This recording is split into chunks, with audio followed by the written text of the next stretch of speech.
ایجرن کرنا تھا اس کی وجہ سے، افطار کی وجہ سے۔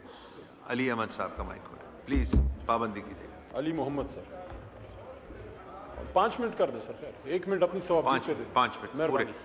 بسم اللہ الرحمن الرحیم، اللہم صلی علی محمد وعلی آل محمد۔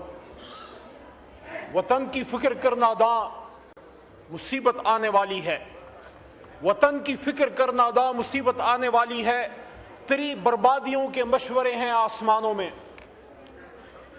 آپ کیا سمجھتے ہیں کہ کیا صرف ایران نشانہ ہے؟ ایران بہانہ ہے، پاکستان نشانہ ہے۔ آج سے بہت سال پہلے اسرائیل ہی کے وزیر اعظم ڈیوڈ گورین نے پیرس میں یہ بات کی تھی۔ پچھلے دنوں ہمارے اپوزیشن لیڈر اچکزئی صاحب نے بھی ان کا ذکر کیا، تو میں گورین کے اس بیان کا صحیح حوالہ یہاں دے دوں۔ اس نے پیرس میں سوربون یونیورسٹی میں یہ کہا تھا کہ پاکستان ہمارا نظریاتی جواب ہے اور یہ ہمارے حلیف ملک، دوست ملک بھارت کو توڑ کے بنایا گیا۔ یہ تعلق ہے بھارت کا اور اسرائیل کا۔ الٹیمیٹلی خدا نخواستہ اگر ایران کو نقصان پہنچتا ہے تو یہ نقصان پھر پاکستان کا ہوگا۔ اگر کسی کا یہ خیال ہے کہ یہ حملہ شیعہ اسلام پہ ہے، یہ حملہ اسلام پہ ہے، اسلام میں نہ شیعہ ہے نہ سنی ہے۔ حضور نبی کریم صلی اللہ علیہ وسلم نے ہمیں مسلمان بنا کے چھوڑا تھا۔ ایک ہو مسلم، حرم کی پاسبانی کے لیے نیل کے ساحل سے لے کے تابخا کے کاشغر۔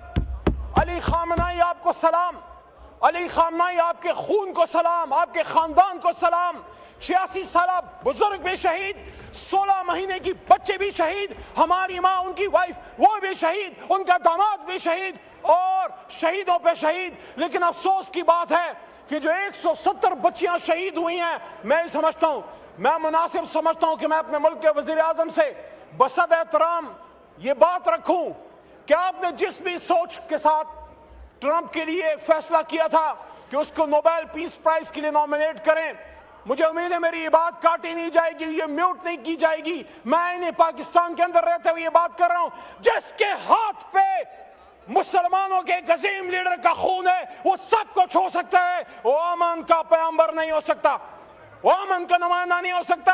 ایپسٹین فائل والے ہمیں بتائیں گے بزرگوں کی اور بچوں کی حرمت کیا ہے۔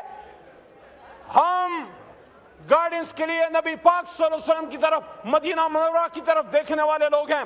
آج اس ملک میں سیاسی، اسپیکر صاحب آخری شاید 2-3 منٹ ہوں، مجھے سن لیجئے۔ آج اس ملک میں ہمیں جو خطرات ہیں، ایران پہ جو حملہ ہوا، ہم سٹرونگلی کنڈیم کرتے ہیں، امریکہ کو بھی اور اسرائیل کو بھی۔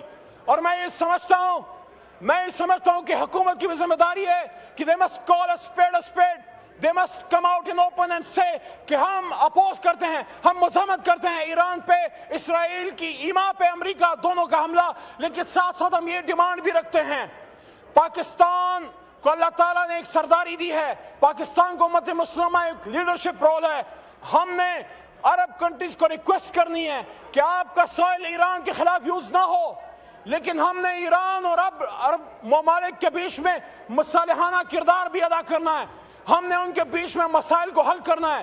یہاں اس ایوان سے اس پورے سیاسی نظام کو تقویت دیں، یا ان کیمرہ سیشن بلائیں، یہاں وزیر اعظم صاحب سب سے پہلے آئیں، بتائیں قوم کو اعتماد ملے۔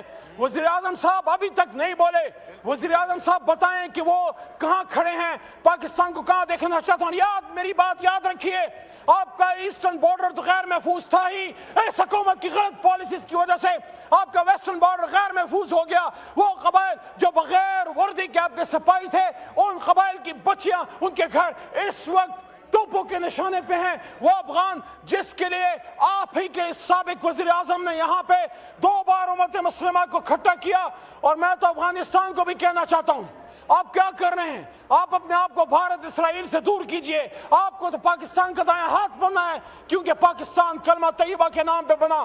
لیکن آخری بات، اسپیکر صاحب، آخری بات، اگر ہم سمجھتے ہیں کہ ہم اس ملک میں بغیر قومی یکجہتی کے ان چیلنجز کا سامنا کر لیں گے تو ممکن نہیں ہے۔